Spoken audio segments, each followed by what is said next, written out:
Bienvenido, bienvenida nuevamente a su programa Pasión por su Verdad. En este día traemos un interesante tema llamado los números en la escritura. Primero que todo quiero decir dos cosas. Número uno, que esto no es a lo que se le llama la gematría, puesto que la gematría es el valor numérico de cada letra de de las 22 letras del alefato hebreo o del alfabeto hebreo. De eso no es lo que me quiero referir porque eso viene de una enseñanza de la Kabbalah o de la Cábala de los místicos judíos. Aunque no estoy en desacuerdo y respeto ese tipo de interpretación, lo que quiero ver ahora es que, número dos, esta enseñanza es extraída de un estudio realizado por el Instituto Sera Abraham de la ciudad de Jerusalén y en estos 20 minutos quiero desempacar algunos números que vamos a estar trabajando, como el número uno, el número 2, el número 3 y el número 4 en la escritura. Quiero decir que estos números tienen una relación cuando uno los lee y aparecen en la escritura muchas veces, no todas, pero muchas veces tienen una relación unos con otros. Entonces, cuando nos encontramos siempre con un número, hay que revisar el contexto del que está hablando y muchas veces la revelación que podemos tener es mucho más amplia al revisar otros números, tanto de Génesis como Apocalipsis. La Kabbalah solamente se relaciona con la Biblia hebrea, que es el Tanaj, o desde Génesis a Malaquía.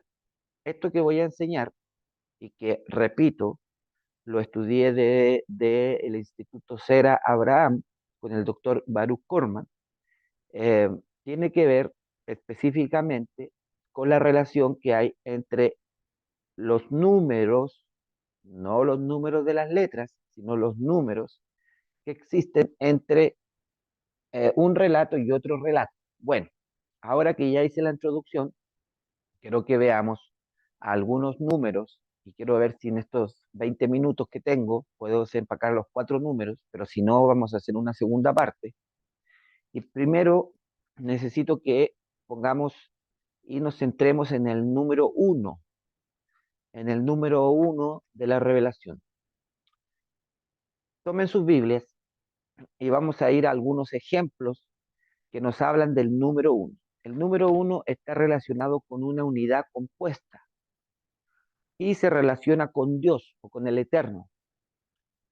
Tenemos que recordar que en el Antiguo Testamento cada vez que se pronuncia el número uno es en su gran mayoría la palabra hebrea ejad o ajad, que significa una unidad compuesta, como por ejemplo un racimo de uvas es un racimo de uvas, pero está compuesta por varias uvas, no una unidad singular, sino una unidad plural.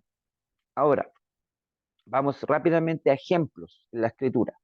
Tome su Biblia y vamos a Génesis 1 del 3 al 5 y vamos a ver qué nos dice la escritura en el primer libro en Berechit de la Biblia hebrea. Dice, y dijo Dios sea la luz, y fue la luz, y vio Dios que la luz era buena, y separó la luz de las tinieblas, y llamó Dios a la luz día, y a las tinieblas llamó noche, y fue la tarde y la mañana un día. O sea, que aquí el número uno es Ejad, y se habla de un día y se relaciona con Dios, en este pasaje. Ahora tomemos esta definición y este significado y vayamos a Deuteronomio 6:14, que es el Shema, muy conocido. Vayamos rápidamente a el libro de Deuteronomio, capítulo 6, versículo 4, y dice de la siguiente forma: Oye Israel, Jehová nuestro Dios, Jehová uno es. Aparece exactamente la misma palabra para uno, ejad, y se relaciona, como vimos en el ejemplo anterior, se relaciona con Dios. Y vamos a otro, vamos a ir a otro ejemplo. De estos ejemplos hay muchos más ejemplos, Yo estoy tomando algunos ejemplos para que cuando usted lea y se le aparezca el número uno, usted sepa que eso está relacionado casi siempre. ¿Por qué? Porque lo que estoy hablando son tendencias en la escritura, tendencias. Pero a veces tienen relación, pero la gran mayoría sí, pero hay veces que aparecen estos números y solamente se está utilizando para denotar, por ejemplo, el primer año para un evento histórico, en el primer año del reinado de tal y tal rey. O sea, en su gran mayoría sí están relacionados con Dios, pero hay otras veces que no están relacionados. Entonces, por eso es importante leer el contexto y leer qué cosa la escritura nos dice. Esto es como para cuando usted se encuentre con estos números, ampliar su conocimiento, ampliar la revelación que quiere dar la escritura. Ahora vamos a ver otros ejemplos en Zacarías 14:9, donde Jehová será uno. Miren, Zacarías, Zacarías está en el Antiguo Testamento, 14 y versículo 9. ¿Qué dice? Dice, y Jehová será el rey sobre toda la tierra. En aquel día Jehová será uno y uno su nombre. Si nosotros vemos es el Strong 259, que si nosotros lo vemos en el original es Ejad. Y voy a leer qué significa Ejad. Dice, numeral de 258, o sea, de ahí viene la raíz, propiamente unido, quiere decir que son cosas, varias cosas que se unen, y uno como ordinal primero, cada uno, ciento, común, 11, primero, solo, todo, un décimo, unir, uno, uno a la vez. Por eso digo que es una unidad compuesta, porque trae varias cosas y se transforma en uno. Ahora, el diccionario Chávez dice uno, artículo definido, como en Primera de Samuel 1:1, primero ordinal, como en Génesis 1:5, Ejad, primer día, que es el ejemplo que le estaba dando anteriormente. Em, Tiene cognados que son como la raíz etimológica en el H2297 o el H259, que es de donde nosotros extraemos las raíces etimológicas de esta palabra. Muy bien, y aquí en Zacarías 14:9 también, en referencia a este número, se refiere a Jehová, o sea, a la divinidad, al eterno, porque dice, y Jehová será uno, en aquel día Jehová será uno y uno su nombre.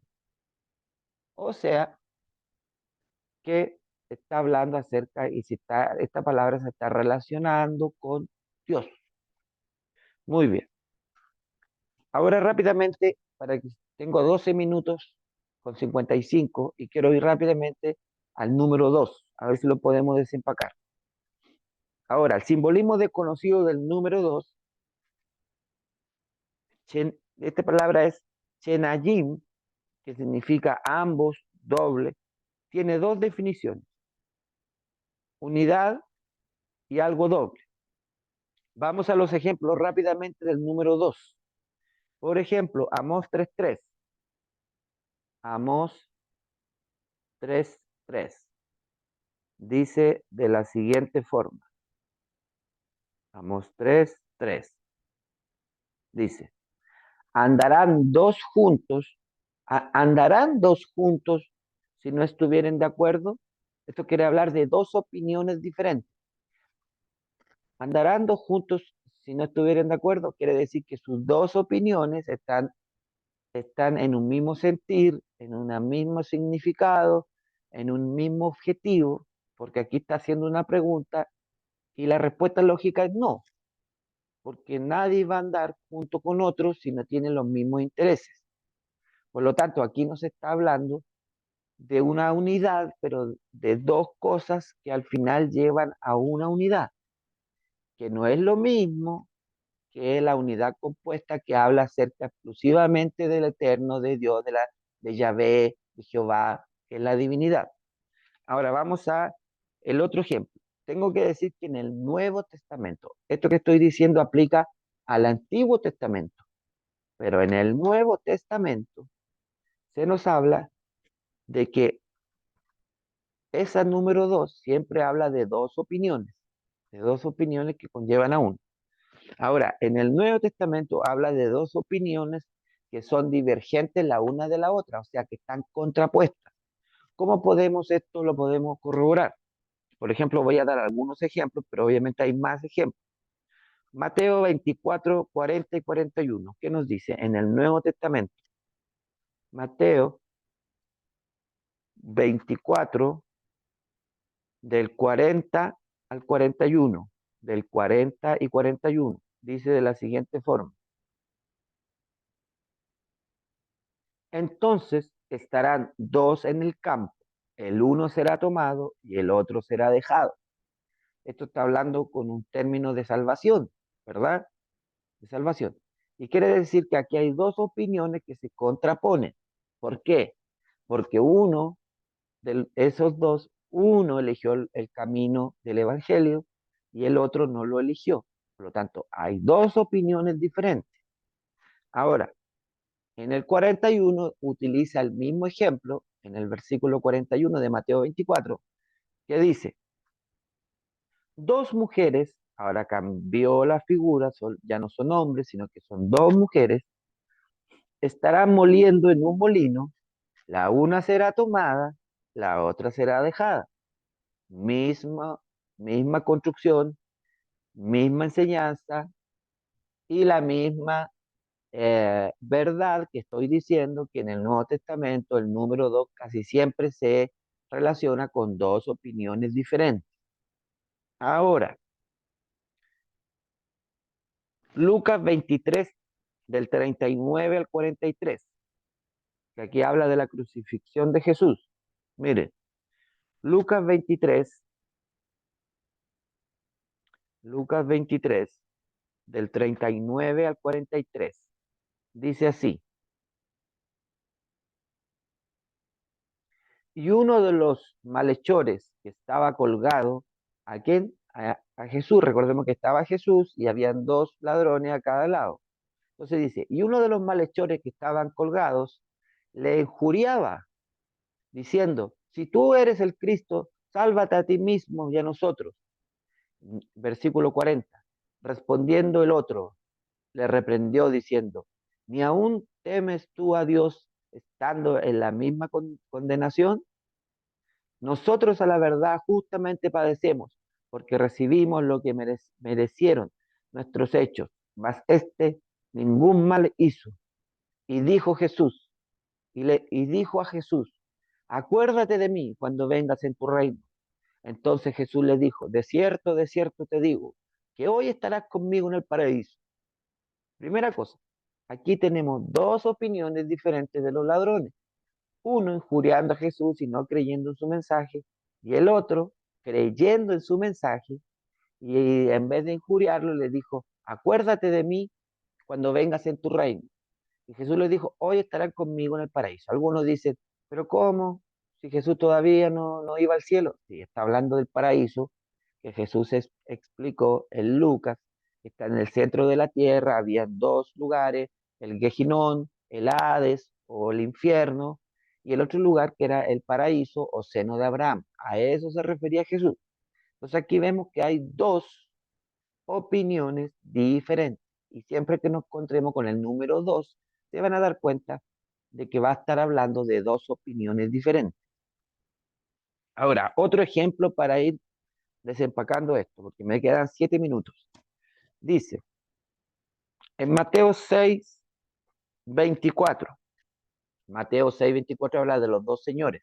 Mire, Mateo 6, 24 dice la escritura de la siguiente forma. Ninguno puede servir a dos señores, porque o aborrecerá el uno y amará al otro, o estimará al uno y menospreciará al otro. No puede servir a Dios y a las riquezas.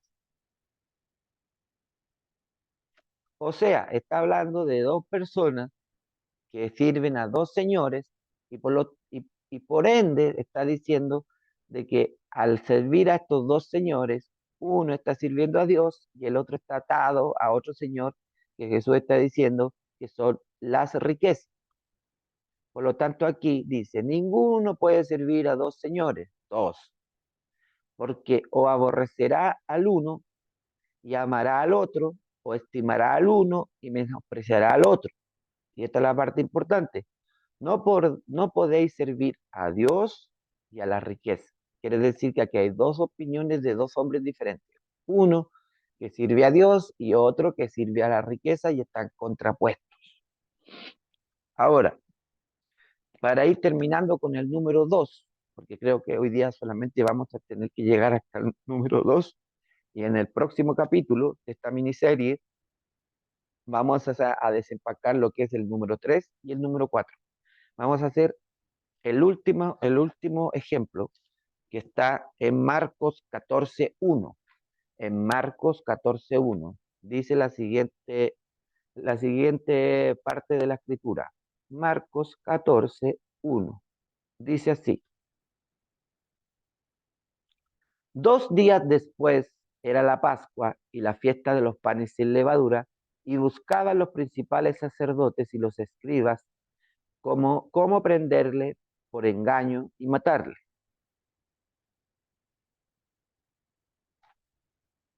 O sea, aquí hay dos opiniones, una de los escribas y otra la de Jesús. Por lo tanto, aquí también vemos dos opiniones. ¿Por qué? Porque 2 días después se nos aparece el número 2 de nuevo. ¿Y qué opiniones tenemos? La opinión de los escribas y los fariseos. Y la otra, la opinión del verdadero, del que tiene la verdad, quién es el camino y quién es la vida, llamado Yeshua HaMashiach, Jesús el Mesías. A mí se me terminó el tiempo. En el próximo episodio vamos a desempacar y vamos a desarrollar lo que es el número 3 en las escrituras, tanto hebreas como griegas, y el número 4, tanto en las escrituras griegas como hebreas. A mí se me terminó el tiempo. Gracias por su atención y los espero en el próximo episodio, y que Dios los bendiga en Yeshua HaMashiach, Jesús el Mesías.